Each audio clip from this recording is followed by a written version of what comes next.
जय हिंद दोस्तों।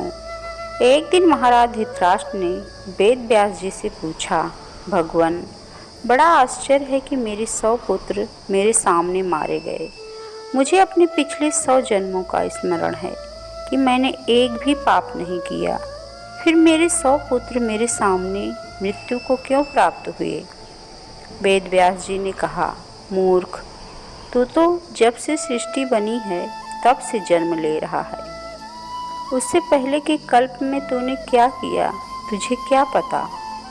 महाराज धृतराष्ट्र के अंतःकरण का अंधेरा छटने लगा और उन्होंने वेद व्यास जी से अपने 100 पुत्रों के मारे जाने का रहस्य बताने की विनती की।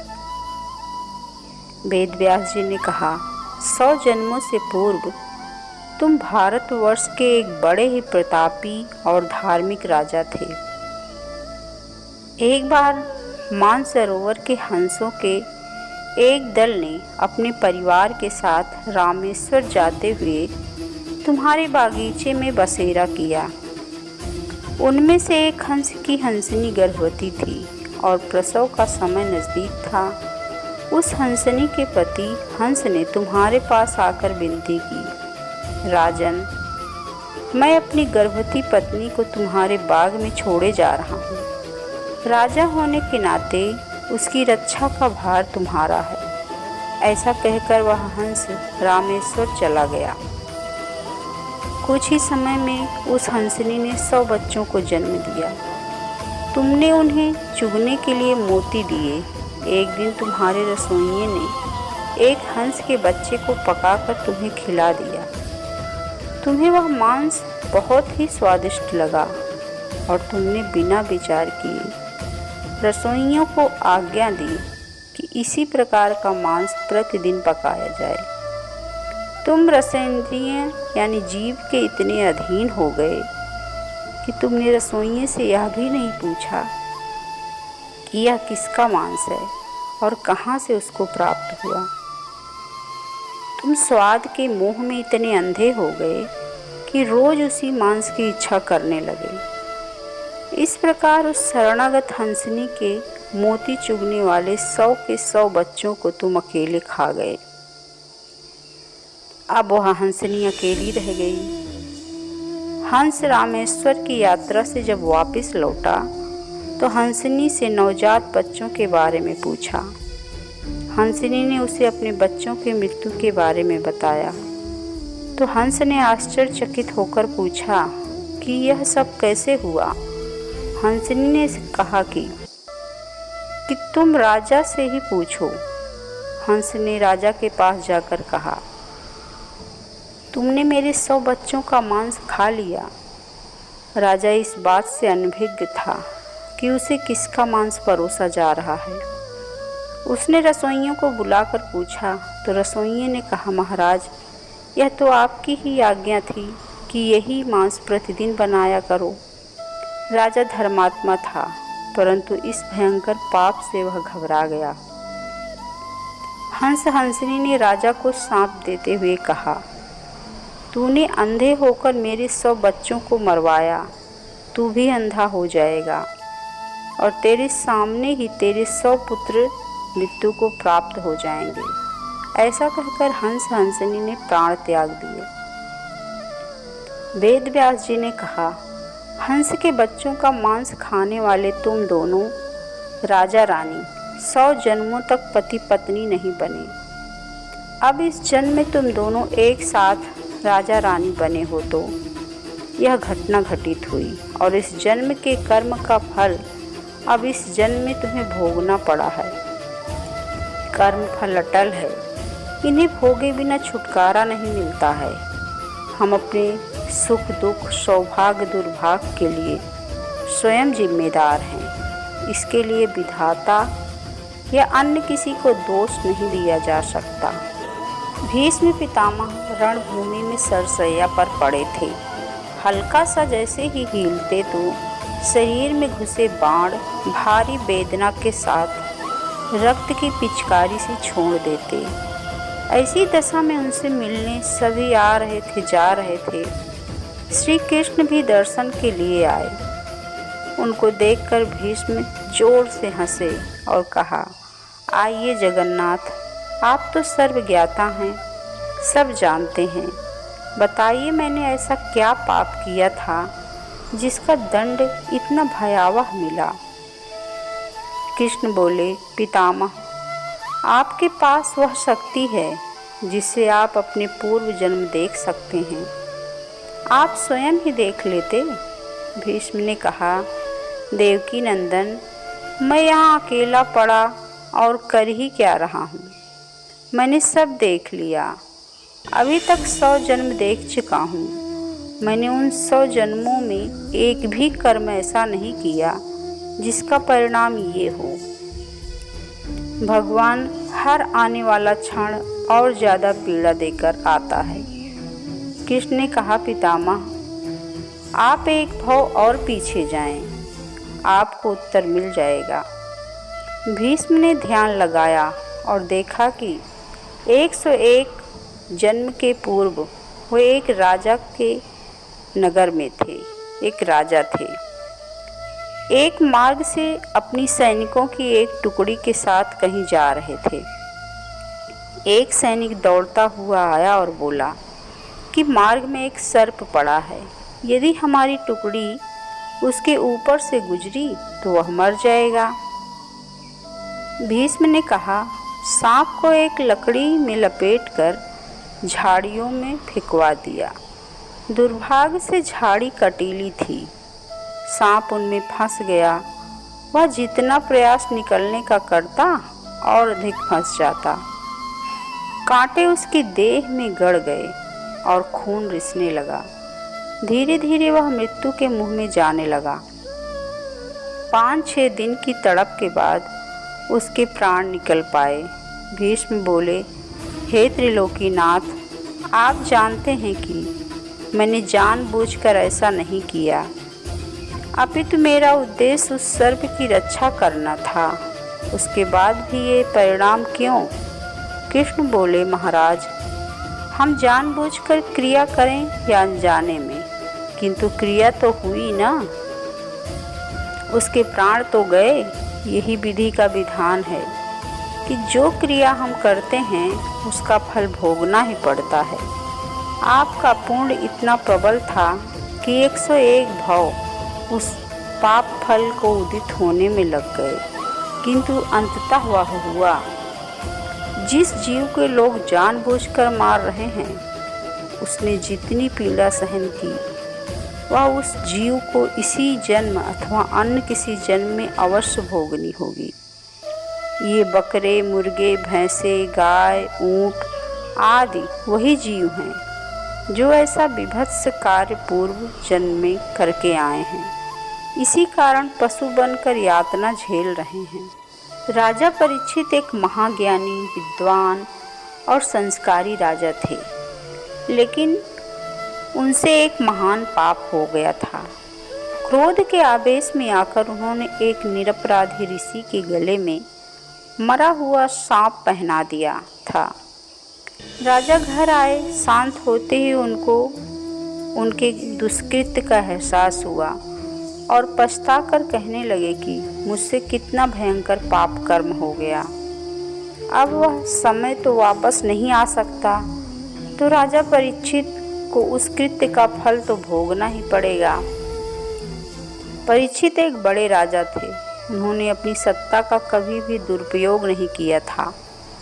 परीक्षित राजा ने अपनी भूल को स्वीकार किया और खुद को दंड करने के लिए कहा, मेरा बल, समृद्धि, सब कुछ ब्राह्मण ऋषि से क्रोधाग्नि में जल जाए, जिससे मेरे दिमाग में किसी को दुख या क्षति पहुंचाने का विचार न आए।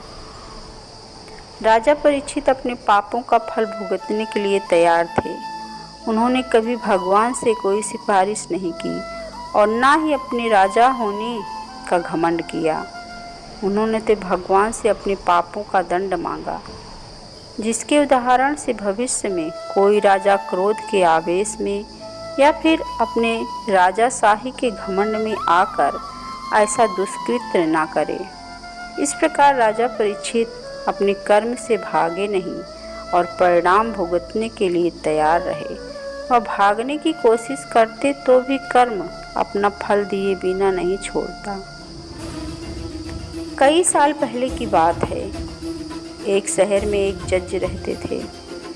वह नगर ब्राह्मण कुल के थे और वह खुद भी कठोर वेदांती और कर्म के कानून के अभ्यासी थे। एक बार वह जज सुबह में टहलने के लिए निकले थे। तब उन्होंने देखा कि एक व्यक्ति भाग रहा था और उसके पीछे भागते हुए व्यक्ति ने पीछे से एक खंजर उसके शरीर में मार दिया और तब तक उसको घाव करता रहा जब तक वह मर नहीं गया। यह घटना जज साहब ने अपनी आंखों से देखी। खूनी भाग गया था। उस खूनी को जज साहब ने ठीक तरह से देखा था। फिर जज साहब घर गए, लेकिन यह बात उन्होंने किसी को नहीं बताई, क्योंकि खून का केस आखिर में उनके कोर्ट में ही तो आने वाला था। फिर पुलिस की पूछताछ शुरू हुई। 6 महीने में पुलिस की संपूर्ण इंक्वायरी पूरी हुई। हत्या का मामला दर्ज किया और आखिर में यह मामला उस जज के पास ही आया, लेकिन उन्होंने देखा कि खूनी कोई और ही था। उन्होंने उस दिन जिस खूनी को देखा था वो यह नहीं था। फिर मुकदमा शुरू हुआ। उस व्यक्ति को ही खूनी साबित करने का ठोस सबूत मिला। जज साहब तो जानते थे कि यह व्यक्ति बेकसूर है, लेकिन जज को सबूतों के आधार पर फैसला देना होता है। उसमें न्यायाधीश ने अपने खुद के आधार पर उसको बेकसूर नहीं कहा जा सकता था। इसलिए उस निर्मित प्रतिवादी को पूरे सबूतों के साथ खूनी करार किया गया। लेकिन जज साहब एक वेदांती और कुदरत के कर्म के नियम के पक्के अभ्यासी थे। उनको पता था कि असली खूनी घूम रहा है और एक निर्दोष को सजा हुई है। इसलिए उन्होंने फांसी की सज़ा सुनाने से पहले नकली खूनी को अपने चैम्बर में बुलाया। जज साहब के पास जाते ही वह नकली प्रतिवादी रो पड़ा और कहने लगा कि मैं निर्दोष हूँ, मैंने खून नहीं किया है। पुलिस को असली खूनी पकड़ में नहीं आया तो उन्होंने मेरे पुराने गुनाहों के आधार पर मुझे पकड़ लिया और मेरे खिलाफ सबूत खड़े करके मुझे कोर्ट में खूनी साबित किया गया है। तब जज साहब ने कहा कि यह हकीकत मैं जानता हूँ, तुम बेकसूर हो।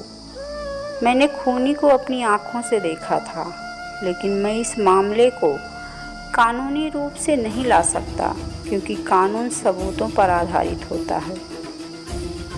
सबूत पूरी तरह से तुम्हारे खिलाफ हैं, लेकिन मैं तुम्हें कानूनी तौर पर खूनी साबित करके फांसी की सज़ा सुनाने वाला हूँ। लेकिन कुदरत के नियम में कहीं कुछ गलत तो नहीं हो रहा है ना? इस बात को सुनिश्चित करने के लिए मैं तुम्हें अकेले में एक सवाल पूछता हूँ। इस बात का तुम मुझे बिल्कुल सही जवाब देना। मेरा सवाल यह है कि क्या तुम ने भूतकाल में किसी का खून या फिर उतना ही बड़ा कोई अपराध किया है? झूठे आरोपों में फंसे व्यक्ति ने अपना सिर झुकाकर कहा कि मैंने भूतकाल में 2 खून किए थे, लेकिन मैंने उस समय पुलिस वालों को बहुत सारे पैसे दिए थे, इसलिए मैं निर्दोष साबित होकर छूट गया था। लेकिन इस केस में मैं सच में बेकसूर हूँ, फिर भी सज़ा मिल रही है।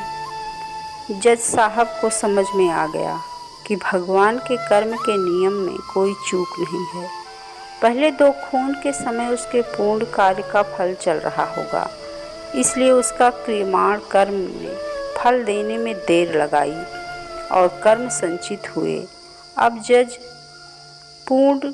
जब पूर्ण खत्म हुआ होगा तो पहले के 2 खून के फल के रूप में संचित हुए कर्म ने इस बार प्रारब्ध रूप में बेकसूर होने पर भी उसे फांसी की सज़ा दी है।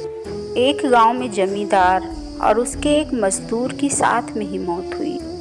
दोनों यमलोक पहुँचे। धर्मराज ने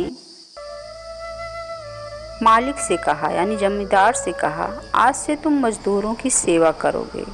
और मज़दूर से कहा, अब तुम कोई काम नहीं करोगे, आराम से यहाँ रहोगे। जमींदार दुखी हो गया। उसने सोचा, धरती पर तो मज़दूर वो सभी स्वामी की सेवा करते हैं और भूमि के काम करते हैं, पर अब यहाँ उल्टा होने वाला था।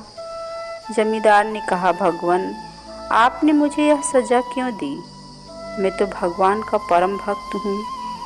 प्रतिदिन मंदिर जाता था, देसी घी से भगवान की आरती करता था और बहुमूल्य चीज़ें दान करता था।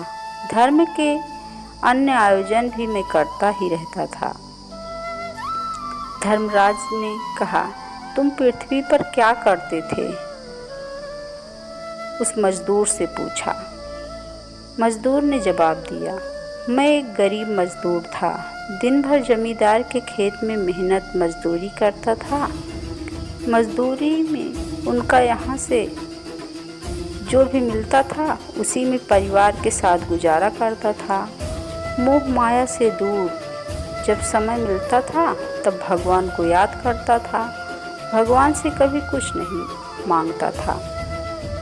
गरीबी के कारण मंदिर में आरती तो नहीं कर पाता था, लेकिन जब घर में तेल होता था तब मंदिर में आरती करता था और आरती के बाद दीपक को अंधेरी गली में रख देता था ताकि अंधेरे में आने जाने वाले लोगों को प्रकाश मिल सके। फिर उन्होंने कहा, धर्मराज ने, आपने सुन लिया जमींदार जी, भगवान धन दौलत और अहंकार से खुश नहीं होते। भगवान मेहनत और ईमानदारी से जीतने वाले व्यक्ति से प्रसन्न रहते हैं। यह मजदूर तुम्हारे खेत में काम करके खुश रहता था और सच्चे मन से भगवान की भक्ति करता था, जबकि तुम आराध्य अधिक धन पाने के लिए करते थे। तुम मजदूरों से ज़्यादा काम करवा के कम मजदूरी देते थे। आपके कामों के कारण ही एक मजदूर नौकर बन गया ताकि आप भी एक नौकर के दुख को समझ सकें। एक साधु एक गांव में हर रोज़ भिक्षा मांगने जाता था। जिस घर में भी जाता कोई आटा, दाल या चावल कुछ भी दे देता और वह अपना इस तरह पेट भर लेता था। उसी गांव में एक व्यक्ति उसको हर रोज़ भिक्षा मांगने पर गोबर डाल देता और यह कहकर डांट देता कि भगवान ने हाथ पैर दे रखे हैं, कुछ काम करके खा ले। वह साधु चुपचाप गोबर लेकर आ जाता और एक तरफ ढेर लगा देता। ऐसे करते करते उस गोबर बहुत बड़ा ढेर बन गया। साधु भी हर रोज़ भिक्षा मांगने जाता, वह आदमी हर रोज़ ही उसको गोबर डाल देता और गांव के लोग खाना देते। ऐसा करते करते दोनों का समय बीत गया और जब दोनों अपनी जीवन यात्रा पूरी कर भगवान के घर पहुँचे तो गोबर डालने वाले इंसान को खाने में भगवान के घर गोबर मिला। तो उसने कहा, भगवान से कहा, हे प्रभु, मैं गोबर कैसे खा सकता हूँ?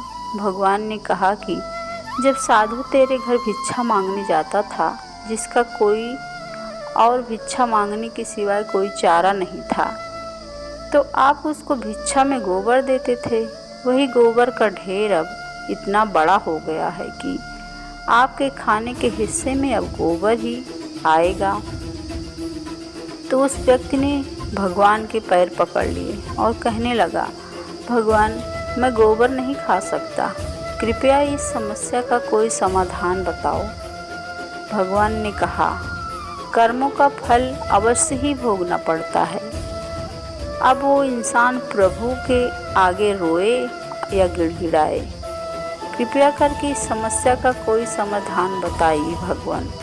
वह बार बार ही बोल रहा था। भगवान बोले, इस सारे गोबर को हर रोज़ एक कपड़े में डालकर पानी के साथ धोते रहो, इस प्रकार आपके कर्म कट जाएंगे। ऐसा करते करते उसको गोबर को धोने में कम से कम 1 साल लगा और सबसे लास्ट में गोबर का जो आखिरी अंश भूसा और घास के कुछ हिस्सा कपड़े के ऊपर रह गया तो भगवान बोले, अब आपको ये हिस्सा तो खाने ही पड़ेगा। वह इंसान फिर रोए और कहा कि इसको कैसे खाऊं प्रभु। प्रभु ने कहा, किसी के बुरे कर्मों को मैं कम कर सकता हूँ पर बिल्कुल ख़त्म नहीं हो सकता, इसलिए आपको यह तो खाना ही पड़ेगा। भगवान ने उसे समझाया कि आप गोबर खाने से बच गए, अगर आप उसको न धोते तो वह सारा गोबर आपको खाना पड़ता। कर्म फल का यही विधान है। इसी प्रकार जब हम जमीन में कोई फल का पौधा लगाते हैं तो उसको उगने में और बड़े होने में समय लगता है और फिर कहीं साल 2 साल बाद बड़ा होता है, फिर उस पर फल लगते हैं, क्योंकि किसी भी कर्म का फल एक दिन में नहीं मिलता, चाहे वह अच्छा हो या बुरा। यह अब आपके ऊपर निर्भर करता है कि आप कर्म कौन सा कर रहे हो। फल मिलने में समय ज़रूर लगेगा पर मिलेगा ज़रूर। यही समय और परमात्मा का नियम है कि हमारे द्वारा किए गए हर कर्म का सुख और दुख हमारे कर्मों के ऊपर ही निर्भर करता है। हमें सुख और दुख अपने द्वारा किए गए कर्म का हिसाब किताब चुकता करना ही पड़ता है। कर्मों का फल हमें अवश्य ही भुगतना पड़ेगा। दुराचारी राजा कंस को मारने के बाद श्री कृष्ण अपने माता पिता वसुदेव और देवकी, जो कि कंस के जेल में बंद थे, को मुक्त कराने के लिए गए। तब माता देवकी ने श्री कृष्ण से पूछा, हे कृष्ण, मेरे प्रिय पुत्र, तुम स्वयं नारायण हो, भगवान विष्णु के अवतार हो, फिर भी कंस को मारने और हमें मुक्त कराने के लिए आपने 14 वर्षों तक प्रतीक्षा क्यों की? हमें इतना कष्ट क्यों दिया? तब श्री कृष्ण ने मुस्कुराते हुए उत्तर दिया, आदरणीय माँ, आपने मुझे पिछले जन्म में 14 वर्षों के लिए वन क्यों भेजा? किस कारण से? इससे क्या त्रुटि हुई थी मुझसे? माता देवकी ने हैरान होते हुए कहा, तुम ऐसा क्यों कहते हो कि मैंने तुम्हें वन भेजा? यह असंभव है, यह सत्य नहीं है। तब श्री कृष्ण ने कहा, माता, शायद आप भूल गई हैं कि पिछले जन्म में आप कैकेयी और पिता वसुदेव दशरथ थे। देवकी अवाक रह गई और फिर जिज्ञासावश पूछा, इस जीवन में माता कौशल्या कौन है? श्री कृष्ण ने उत्तर दिया, माता यशोदा। कर्म का प्रभाव किसी को नहीं छोड़ता, स्वयं भगवान भी इससे बच नहीं सकते। हम अपने जीवन में क्या प्राप्त किए यह महत्वपूर्ण नहीं है, हमारे कर्म कैसे हैं यह महत्वपूर्ण है। प्रत्येक इंसान को अपने कर्मों के हिसाब से ही फल की प्राप्ति होती है। एक इलाका था, वहाँ एक इंजीनियर रहता था जो नहर का कार्यभार भी संभालता था। वही आदेश देता था कि किस क्षेत्र में पानी देना है। एक बार एक किसान ने एक लिफाफे में 100 रुपए की 10 नोट देते हुए कहा, साहब, कुछ भी हो पर फलाने व्यक्ति को पानी न मिले, मेरा इतना काम आप कर दीजिए। साहब ने सोचा कि 1000 रुपये मेरे भाग में आने वाले हैं, इसलिए यह दे रहा है, किंतु गलत ढंग से रुपए लेकर मैं क्यों कर्म बंधन में पड़ूं? 1000 रुपये आने वाले होंगे तो कैसे भी करके आ ही जाएंगे। मैं गलत कर्म करके 1000 रुपये क्यों लूं? मेरे अच्छे कर्मों से अपने आप रुपए आ जाएंगे। अतः उसने 1000 रुपये उस किसान को लौटा दिए। कुछ महीनों के बाद यह इंजीनियर एक बार मुंबई से लौट रहा था। मुंबई से एक व्यापारी का लड़का भी साथ बैठा था। वह लड़का सूरत आकर जल्दबाजी में उतर गया और अपनी अटैची गाड़ी में ही भूल गया। वह इंजीनियर समझ गया कि अटैची उसी लड़के की है। वह अगले स्टेशन पर गाड़ी रुकी। अटैची लावारिस पड़ी थी। उस इंजीनियर ने अटैची उठा ली और घर लेकर आकर खोला। उसमें से पता और टेलीफोन नंबर लिया। इधर सूरत में व्यापारी का लड़का बड़ा परेशान हो रहा था कि हीरे के व्यापारी के इतने रुपए थे, इतने लाख का कच्चा माल भी था, किसको बताएं? बताएंगे तब भी मुसीबत होगी। दूसरे दिन सुबह सुबह फ़ोन आया कि आपकी अटैची रेलगाड़ी में रह गई थी, जिसे मैं ले आया हूँ और मेरा यह पता है, आप इसे ले जाइए। बाप बेटा गाड़ी लेकर वहाँ पहुँचे और साहब के बंगले पर पहुँचकर उन्होंने पूछा, साहब आप ही ने मैं फ़ोन किया था? साहब आप तसल्ली रखें, आपका सब सामान सुरक्षित है। साहब ने अटैची दी। व्यापारी ने देखा कि अंदर सभी माल सामान एवं रुपए ज्यों के त्यों हैं। ये साहब नहीं भगवान हैं, ऐसा सोचकर उसकी आंखों में आंसू आ गए। उसका दिल भर आया। उसने कोरे लिफाफे में कुछ रुपए रखे और साहब के पैरों पर रखकर हाथ जोड़ते हुए बोला, साहब फूल नहीं तो फूल की पंखुड़ी ही सही, हमारी इतनी सेवा ज़रूर स्वीकार करना। साहब 1000 रुपये रखे हैं ना? व्यापारी, साहब आपको कैसे पता चला कि 1000 रुपये हैं? साहब 1000 रुपये मुझे मिल रहे थे बुरा कर्म करने के लिए, किंतु मैंने वह बुरा कर्म यह सोचकर नहीं किया कि यदि 1000 रुपये मेरे भाग्य में होंगे तो कैसे भी करके आएंगे।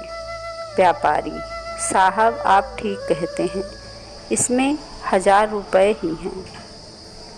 जो लोग टेढ़े मेढ़े रास्ते से कुछ भी ले लेते हैं वह तो दुष्कर्म कर्म कर पाप कमा लेते हैं, लेकिन जो धीरज रखते हैं वह ईमानदारी से उतना ही पा लेते हैं जितना उनके भाग्य में होता है।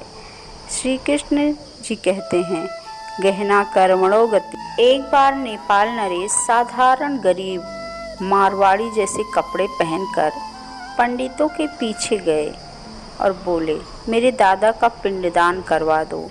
मेरे पास पैसे बिल्कुल नहीं हैं, हाँ थोड़े से लड्डू लाया हूँ, वही दक्षिणा में दे सकूँगा।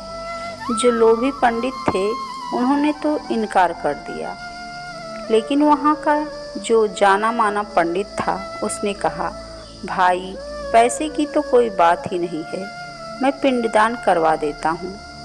फटे चिथड़े कपड़े पहनकर गरीब मारवाड़ी के भेष में छुपे हुए नेपाल नरेश के दादा का पिंडदान करवा दिया उस पंडित ने।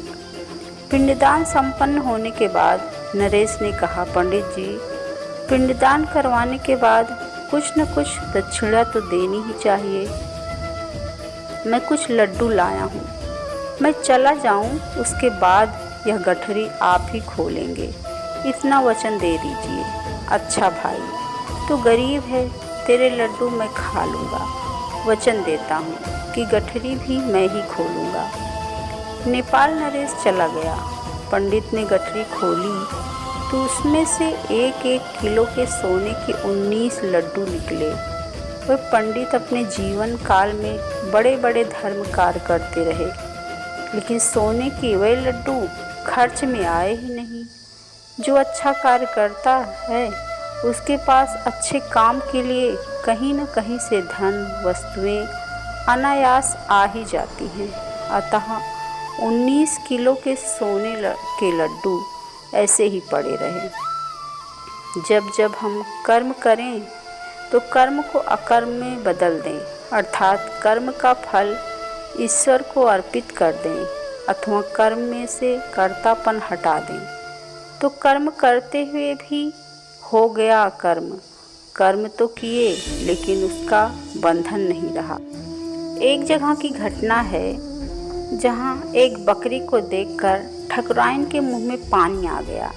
वह अपने पति से बोली, देखो जी यह बकरा कितना हष्ट-पुष्ट है। बकरा पहुँच गया ठाकुर किशन सिंह के घर और हलाल होकर उनके पेट में भी पहुँच गया।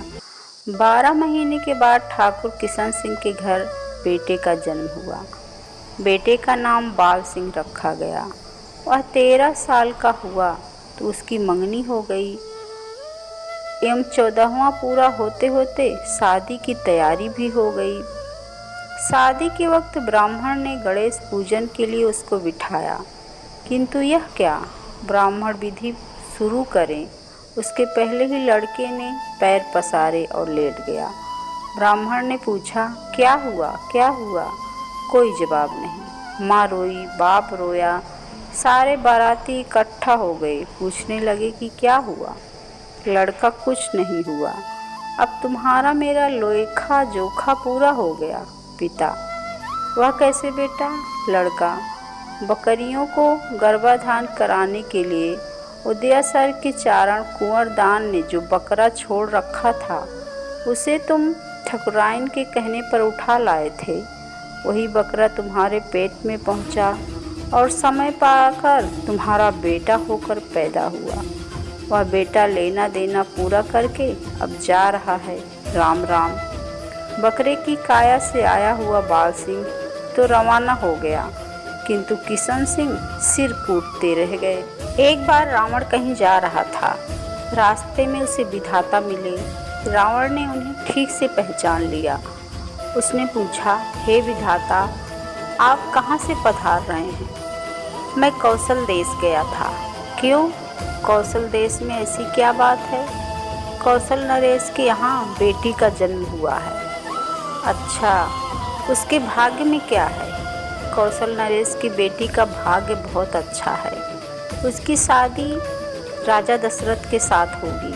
उसके घर स्वयं भगवान विष्णु श्री राम के रूप में अवतरित होंगे और उन्हीं श्री राम के साथ तुम्हारा युद्ध होगा। वे तुम्हें यमपुरी पहुंचाएंगे। विधाता, तुम्हारा बुढ़ापा आ रहा है, लगता है तुम सठिया गए हो। अरे, जो कौशल्या अभी अभी पैदा हुई है और दशरथ नन्हा मुन्ना लड़का है, वह बड़े होंगे, उनकी शादी होगी, उनको बच्चा होगा। फिर वह बच्चा जब बड़ा होगा तब युद्ध करने आएगा। मनुष्य का यह बालक मुझ जैसे महाप्रतापी रावण से युद्ध करेगा? रावण बाहर से तो डींग हाँकता हुआ चला गया, परंतु भीतर चोट लग गई। समय बीतता गया। रावण इन बातों को ख्याल में रखकर कौशल्या और दशरथ के बारे में जब तब जांच पड़ताल करवाता रहता था। कौशल्या सगाई की योग्य हो गई तो सगाई हुई ही कि नहीं। फिर देखा कि समय आने पर कौशल्या की सगाई दशरथ के साथ हुई। उसको एक झटका सा लगा, परंतु वह अपने आप को समझाने लगा कि सगाई हुई है तो इसमें क्या, अभी तो शादी होगी, उनको बेटा होगा, बेटा बड़ा हो तब की बात है, और वह मुझे क्यों यमपुरी पहुंचाएगा। रोग और शत्रु को नज़रअंदाज नहीं करना चाहिए, उन पर नज़र रखनी चाहिए। रावण कौशल्या और दशरथ की पूरी खबर रखता था। रावण ने देखा कि कौशल्या की सगाई दशरथ के साथ हो गई है। अब मुसीबत शुरू हो गई है, अतः मुझे सावधान रहना चाहिए। जब शादी की तिथि तय हो गई उस वक्त देखेंगे। समय पाकर शादी की तिथि तय हो गई और शादी का दिन नज़दीक आ गया। रावण ने सोचा कि अब कुछ करना पड़ेगा, अतः उसने अपनी अदृश्य विद्या का प्रयोग करने का विचार किया। जिस दिन शादी थी उस दिन कौशल्या स्नान आदि करके बैठी थी और सहेलियां उसे हार श्रृंगार से सजा रही थी। उस वक्त अवसर पाकर रावण ने कौशल्या का हरण कर लिया और उसे लकड़ी के बक्से में बंद करके वह बक्सा पानी में बहा दिया। इधर कौशल्या के साथ शादी कराने के लिए दूल्हा दशरथ को लेकर राजा अज, गुरु वशिष्ठ और बारातियों के साथ कौशल देश की ओर निकल पड़े थे। एकाएक दशरथ और वशिष्ठ जी के हाथी चिघाड़ कर भागने लगे। कहावतों की लाख कोशिशों के बावजूद भी रुकने का नाम नहीं ले रहे थे। तब वशिष्ठ जी ने कहा, छोड़ो, हाथी जहाँ जाना चाहते हैं जाने दो, उनके पर ध्यान मत दो। हाथी दौड़ते भागते वहीं पहुंच गए जहां पानी में बहकर आता हुआ लकड़ी का बक्सा किनारे आ गया था। बक्सा देखकर सब चकित हो गए। उसे खोलकर देखा तो अंदर से हार श्रृंगार से सजी एक कन्या निकली, जो बड़ी लज्जित हुई। सिर नीचा करके खड़ी पैर के अंगूठे से धरती कुरेदने लगी। वशिष्ठ जी ने कहा, मैं वशिष्ठ ब्राह्मण हूँ पुत्री। पिता के आगे और गुरु के आगे संकोच छोड़कर अपना अभिष्ट और अपनी व्यथा बता देनी चाहिए। तू कौन है और तेरी ऐसी स्थिति कैसे हुई? उसने जवाब दिया, मैं कौशल देश के राजा की पुत्री कौशल्या हूँ। वशिष्ठ जी समझ गए, आज तो शादी की तिथि है और शादी का समय भी नज़दीक आ रहा है। कौशल्या ने बताया, कोई असुर मुझे उठा कर ले गया, फिर लकड़ी के बक्से में डालकर मुझे बहा दिया। अब मुझे कुछ पता नहीं चल रहा है कि मैं कहाँ हूँ। वशिष्ठ जी ने कहा, बेटी फिक्र मत कर, तरतीब प्रारब्ध में जैसा लिखा होता है वैसा ही होकर रहता है। देख, मैं वशिष्ठ ब्राह्मण हूँ, ये दशरथ हैं और तू कौशल्या है। अभी शादी का मुहूर्त भी है। मैं अभी यहाँ पर तुम्हारा गांधर्व विवाह करा देता हूँ। ऐसा कहकर महर्षि वशिष्ठ जी ने वहीं दशरथ और कौशल्या का शादी करा दी। उधर कौशल नरेश कौशल्या को न देखकर चिंतित हो गए कि बारात आने का समय हो गया है। क्या करूं? सबको क्या जवाब दूंगा? अगर यह बात फैल गई कि कन्या का अपहरण हो गया है तो हमारे कुल को कलंक लग जाएगा कि सजी धजी दुल्हन अचानक कहाँ और कैसे गायब हो गई। अपनी इज्जत बचाने के लिए राजा ने कौशल्या की चाकरी में रहने वाली एक दासी को बुलाया। वह गरीब कौशल्या की उम्र की थी और रूप लावण्य भी ठीक था। उसे बुलाकर समझाया कि कौशल्या की जगह पर तू तैयार होकर कौशल्या बन जा। हमारी भी इज्जत बच जाएगी और तेरी भी जिंदगी सुधर जाएगी। कुछ दासियों ने मिलकर उसे सजा दिया। बालों में तेल फुलेल डालकर बाल बना दिए।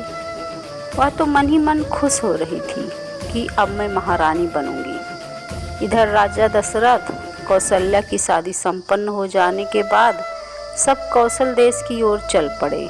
बारात के कौशल देश पहुंचने पर सबको इस बात का पता चल गया कि कौशल्या की शादी दशरथ के साथ हो चुकी है। सब प्रसन्न हो उठे। जिस दासी को सजा धजा कर बिठाया गया था वह ठन गोपाल की तरह रह गई। तब से कहावत चल पड़ी है, विधि का धाला न टले, टले रावण का खेल, रही बिचारी दूमड़ी, घाल पटा में तेल। सन 1947 से पहले की बात है। पिलखुआ गांव की, जिला गाजियाबाद में दलवीर खां नामक एक मुसलमान बढ़ई ने 100 रुपये में किसी राजपूत से एक हरा पीपल का वृक्ष खरीदा। इस सौदे में इसाक खां नामक दूसरा बढ़ई हिस्सेदार था। दोनों ने सोचा कि इसे काट बेचकर जो धन आएगा उसे बराबर भागों में दोनों बांट लेंगे। वृक्ष में जान होती है। कभी किसी कारण से ऊंची आत्माओं को वृक्ष की योनि में आना पड़ता है। वे आत्माएं समझदार और कार्यशील होती हैं। भगवान श्री कृष्ण ने कहा है, मैं सब वृक्षों में पीपल का वृक्ष हूँ।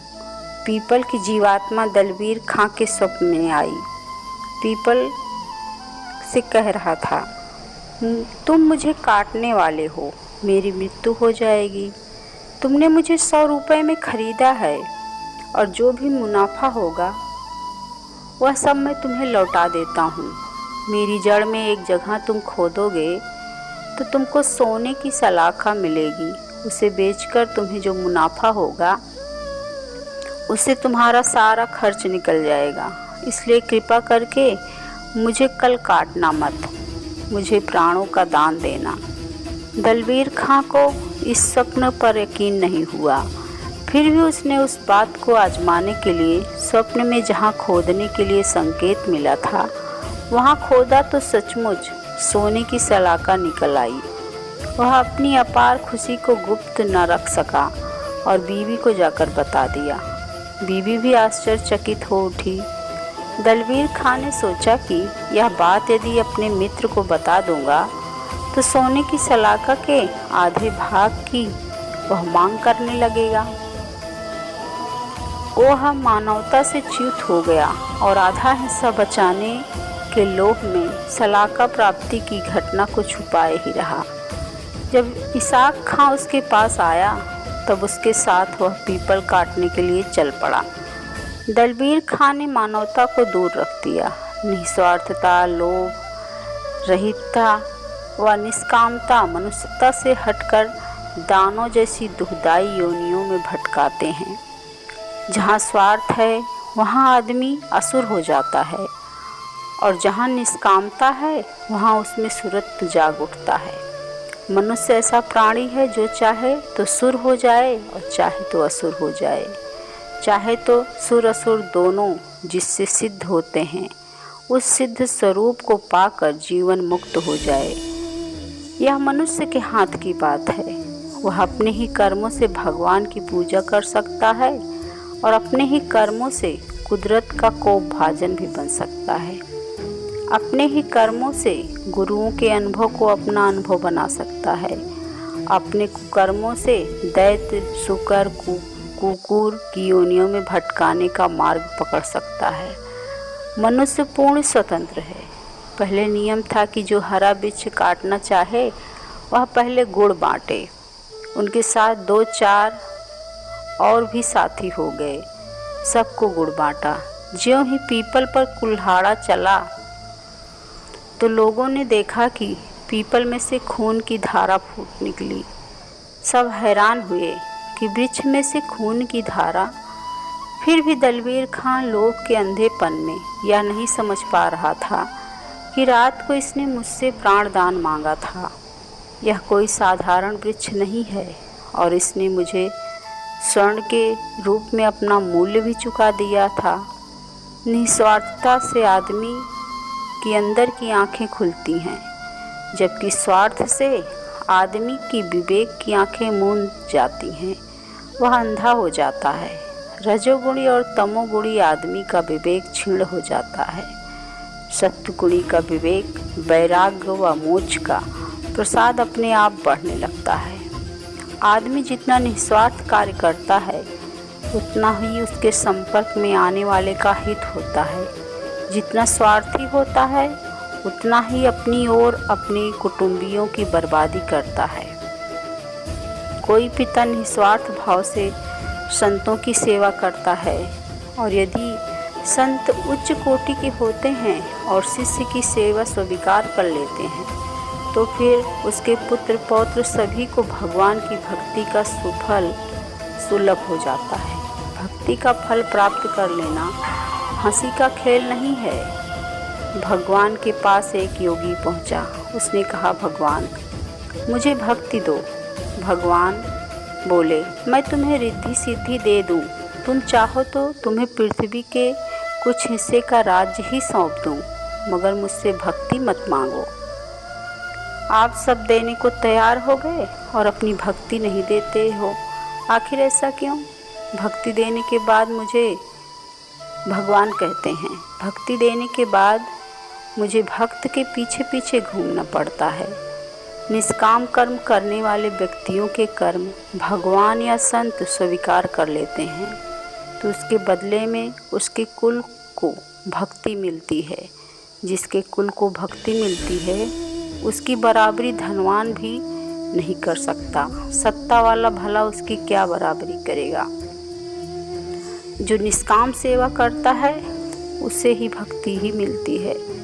जैसे हनुमान जी राम जी से कह सकते थे, महाराज हम तो ब्रह्मचारी हैं, हमको योग ध्यान या अन्य कोई भी मंत्र दीजिए, हम जपा करें पत्नी आपकी खो गई, असुर ले गए, फिर हम क्यों प्राणों की बाजी लगाएं। किंतु हनुमान जी में ऐसी दुर्बुद्धि का स्वार्थ बुद्धि नहीं थी। हनुमान जी ने तो भगवान राम के काम को अपना काम बना लिया। इसलिए प्रायः गाया जाता है, राम लक्ष्मण जानकी जय बोलो हनुमान की। दलबीर खां स्वार्थ में अंधा हो गया था कि रक्त की धारा देखकर भी उसे भान नहीं आया कि मैं क्या कर रहा हूँ। उसने तो कुल्हाड़े पर कुल्हाड़े चलाना जारी रखा। जो स्वार्थात बन किसी पर जुल्म करता है, ढाता है, उसे प्रकृति तत्क्षण परिणाम भी दे देती है। ज्यों ही उसने उस निर्दोष वृक्ष पर कुल्हाड़े मारना शुरू किया, त्यों ही उसका स्वस्थ सुंदर युवा बेटा, जिसके नाखून में भी रोग या बीमारी का नामो निशान नहीं था, वह एकाएक पीड़ा से कराहते हुए गिर पड़ा।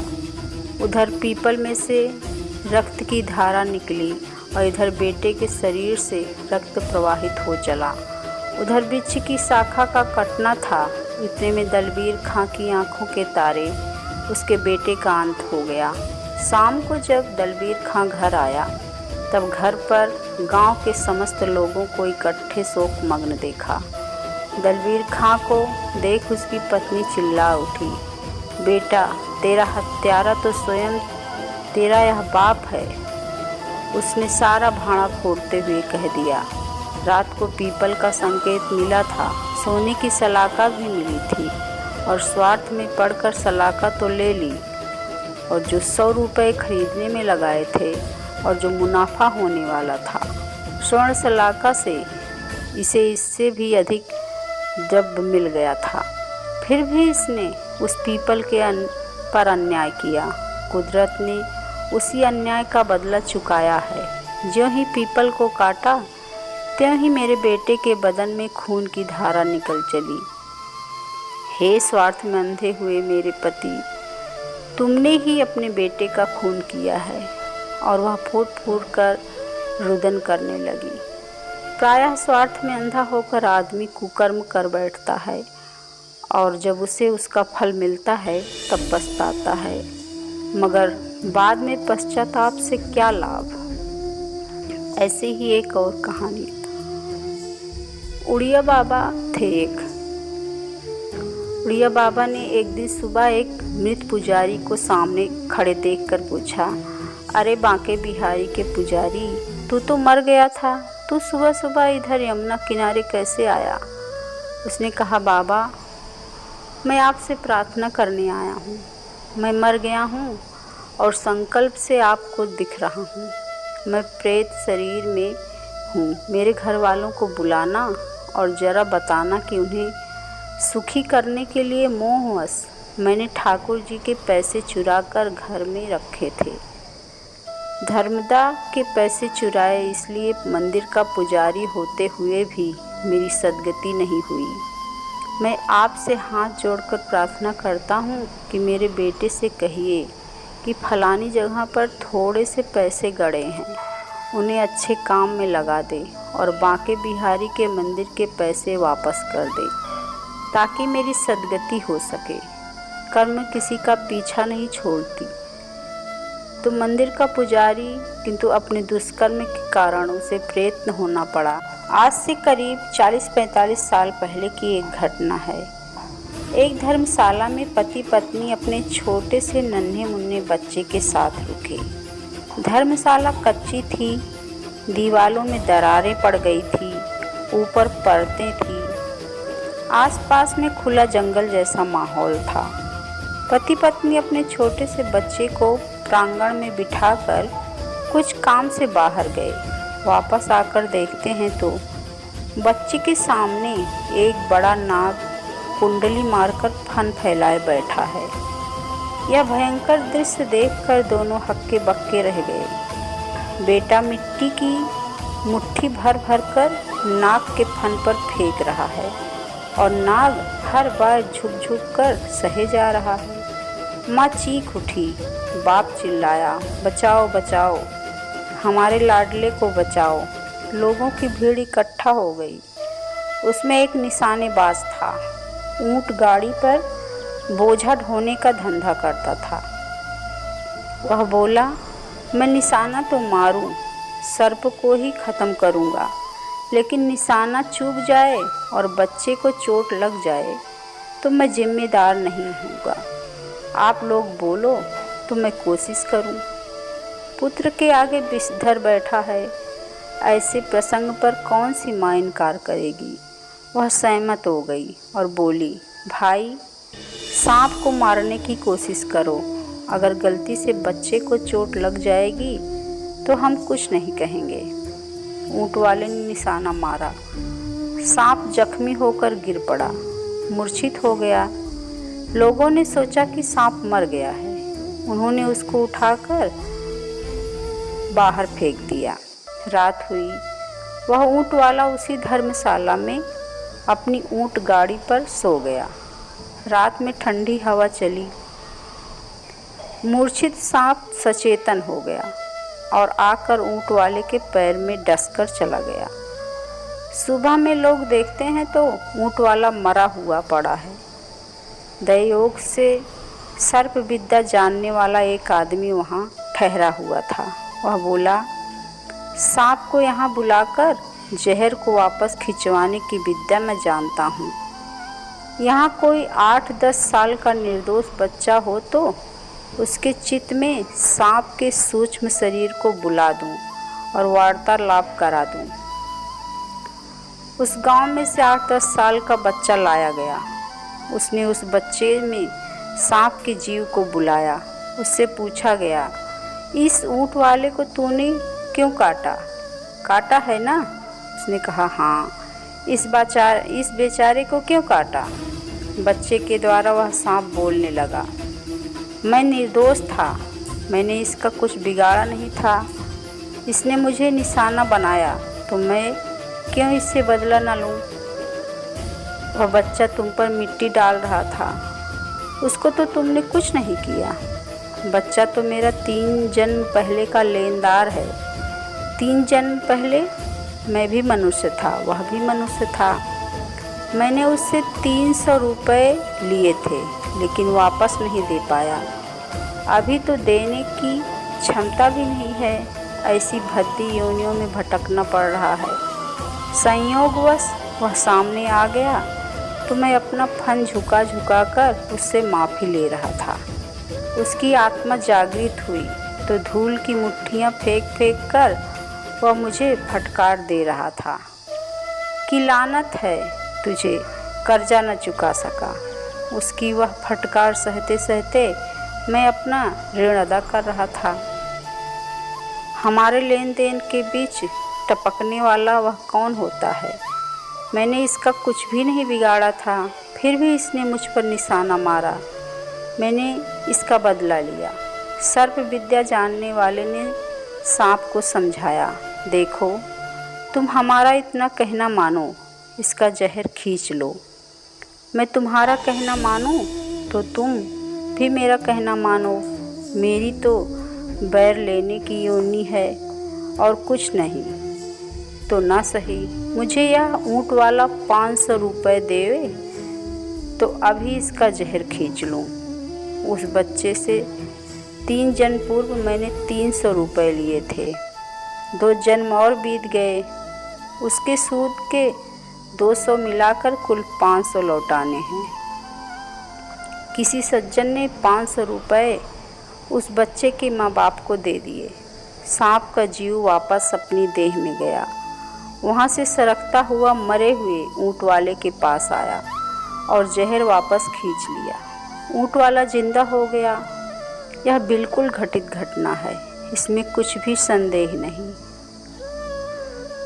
इस कथा से यह स्पष्ट होता है कि इतना व्यर्थ खर्च नहीं करना चाहिए कि सिर पर कर्जा चढ़ाकर मरना पड़े और उसे चुकाने के लिए फन झुकाना पड़े, मिट्टी से फटकार सहनी पड़े। जब तक आत्मज्ञान नहीं होता तब तक कर्मों का ऋणानुबंधन चुकाना ही पड़ता है। अतः निष्काम कर्म करके ईश्वर को संतुष्ट करें और अपनी आत्मा परमात्मा का अनुभव करके यहीं पर इसी जन्म में ही शीघ्र ही मुक्ति को प्राप्त करें। एक ब्राह्मण रोज भगवान से प्रार्थना करता था। एक दिन जब वह प्रार्थना कर रहा था, उसे देखकर उसकी पत्नी जोर जोर से हंस पड़ी। ब्राह्मण समझ गया कि यह मेरा मजाक उड़ा रही है। उसने पूछा, तू हंसी क्यों? आप रोज पूजा पाठ करते हो, फिर मांगते हो कि यह दे दो वह दे दो, मिलने के बाद भी आप तो वहीं के वहीं रह जाते हो। कैसे? वह मैं नहीं बता सकती। पनघट से पानी भरकर एक स्त्री आ रही है, उससे जाकर पूछो। ब्राह्मण उस स्त्री से पूछने गया। उसने ब्राह्मण को देखते ही कहा, आपकी पत्नी क्यों हंसी? यह पूछने आए हो ना? अभी मुझे प्रसूति की पीड़ा हो रही है। अब मैं घर जाऊंगी और बच्चे को जन्म देते देते मर जाऊंगी। फिर पास के जंगल में हिरनी बनूंगी। मेरे गले में एक स्तन होगा, यह मेरी पहचान होगी। 3 साल तक मैं हिरनी के शरीर में रहूंगी। फिर इसी गांव में फलाने ब्राह्मण के यहाँ मैं कन्या के रूप में जन्म लूंगी। जब आप मेरे पास आओगे तो यह रहस्य प्रकट हो जाएगा। आप यह रहस्य अभी नहीं समझ सकते। अच्छा, मुझे प्रसूति होने वाली है, मैं जाती हूँ। जांच करने पर ब्राह्मण को पता चला कि बेटे को जन्म देकर वह स्त्री मर गई। उसको उस स्त्री की बात सच्ची लगी। कुछ समय बाद उसने पास के जंगल में ढूंढा तो उसे गले स्तन वाली हिरनी भी मिली। फिर उसने राह देखी। 3 साल के बाद उसी ब्राह्मण के यहाँ एक कन्या ने जन्म लिया, जिस ब्राह्मण का नाम उस स्त्री ने बताया था। जब कन्या बोलने लगी तो पहले वाले ब्राह्मण ने जाकर उससे पूछा, पहचानती हो कन्या? अच्छे से पहचानती हूँ, किंतु आप उचित समय का इंतजार करें। समय बीतता गया। कन्या 14-15 साल की हो गई। उसकी शादी हुई। दूसरे दिन ब्राह्मण उसकी ससुराल में पहुंचा और उपाय ढूंढने लगा कि बहू से कैसे मिलें। आखिर उसने सोचा कि वह पनघट पर तो आएगी ही। 15-20 दिन तक राह देखी। एक दिन मौका देखकर उसने बहू से पूछा, पहचानती हो? उसने कहा, हाँ, आप वही ब्राह्मण हैं जो पूजा करते समय भगवान से मांगते थे कि मुझे धंधे में बरकत मिले, मेरे दुश्मन की बुद्धि का नाश हो, पत्नी ठीक चले, पुत्र मेरे पास हो। आप ये सब नश्वर चीज़ें मांगते थे, इसलिए आपकी पत्नी हंस पड़ी थी और उसने कहा था कि हंसी का कारण पनिहारी बताएगी। पनिहारी ने बच्चे को जन्म दिया और वह मर गई। फिर वह हिरनी बनी। फिर वह ब्राह्मण कन्या हुई और अब दुल्हन होकर जीवन यापन कर रही है। आप पहचानते हो उसको? हाँ, वह तुम ही हो। अब जांच करो कि जिसके साथ मेरे शादी हुई है वह ब्राह्मण कौन है। अरे, पिछले से पिछले जन्म में तुम्हारे गर्भ से जन्मा बालक ही अभी तुम्हारे पति के रूप में है। ठीक जान गए ब्राह्मण देवता। ऐसे ही किसी जन्म में आप मेरे भाई थे और किसी जन्म में आपकी पत्नी मेरी बहन थी। जीव की जहाँ जहाँ आसक्ति होती है, ममता होती है, मरने के बाद वह उसी के अनुरूप शरीर धारण करके कर्म का बोझ वहन करता रहता है। इसलिए जाइए, किसी सद्गुरु को खोजिए और उनकी सीख मानकर कर्म के बंधन से छूटने का प्रयत्न कीजिए। कर्मों की गति बड़ी गहन है। आपने सुना ही होगा, गहनो कर्मणा गति। चाहे कोई देखे या ना देखे, फिर भी कोई है जो हर समय हमें देख रहा है, जिसके पास हमारे पाप पुण्य सभी कर्मों का लेखा जोखा है। इस दुनिया की सरकार से शायद कोई बच भी जाए, पर उस सरकार से आज तक न कोई बचा है और ना बच पाएगा। किसी प्रकार की सिफारिश अथवा रिश्वत वहाँ काम नहीं आएगी। उससे बचने का कोई मार्ग नहीं है। कर्म करने में तो मानव स्वतंत्र है, किंतु फल भोगने में कदापि नहीं।